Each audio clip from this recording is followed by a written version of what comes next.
Une compétition énorme fait rage autour du sable, qui devient une denrée rare.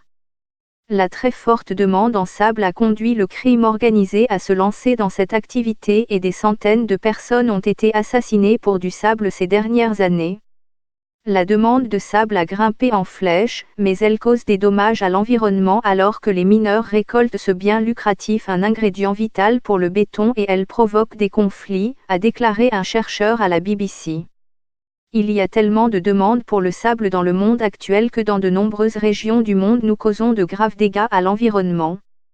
Nous dépouillons le lit des rivières, des plages, déracinons les forêts et les terres agricoles pour récupérer ce sable, et dans certains endroits la situation est tellement critique que le crime organisé s'est aussi lancé dans le commerce du sable et des centaines de personnes ont été assassinées pour du sable ces dernières années, a déclaré Vince Bézé dans le journal New Day. Pourquoi le cobalt est en chute libre? Le caoutchouc, une ressource au cœur d'un massacre au Congo. L'auteur de The World in Grain, The Story of Sand and How It Transformed Civilization parle des violences liées à l'extraction de sable qui, selon lui, est à son comble en Inde, au Kenya et en Gambie. Au Kenya, près d'une douzaine de personnes ont été tuées au cours des dernières années dans des combats entre gangs rivaux, a-t-il dit. En Gambie, des personnes ont été abattues quand elles ont essayé de protester contre l'exploitation illégale du sable. En Inde, des activistes en faveur de l'environnement, des journalistes, des policiers, des fonctionnaires ont été tués par ces mafias du sable, a affirmé Vince Bézé. Cela semble être très dur à croire car il y a tellement de sable dans le monde.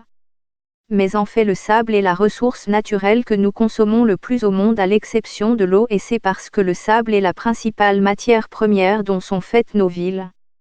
Le ciment, les vitres, les routes, les puces de silicone de nos smartphones sont faites à partir du sable. Lorsque l'on ajoute tout cela, surtout le ciment, nous utilisons 50 milliards de tonnes de sable et de gravier chaque année, explique-t-il. C'est un peu comme pour le pétrole et le gaz, les ressources qui sont faciles d'accès deviennent de plus en plus rares, pointe Vince Bézé. RDC, du ciment extrait d'un volcan. Le commerce du sable représenterait entre 70 et 120 milliards de dollars par an, selon les estimations. Il faudra encore beaucoup de temps avant que les réserves mondiales de sable soient totalement épuisées, selon l'auteur. Mais tout le sable présent sur Terre n'est pas propre à l'utilisation en ciment ou construction. Ainsi, le sable du désert, de structure sphérique, ne peut être utilisé, ce qui fait que des pays comme l'Arabie Saoudite ou Dubaï importent du sable pour construire certains de leurs méga-projets.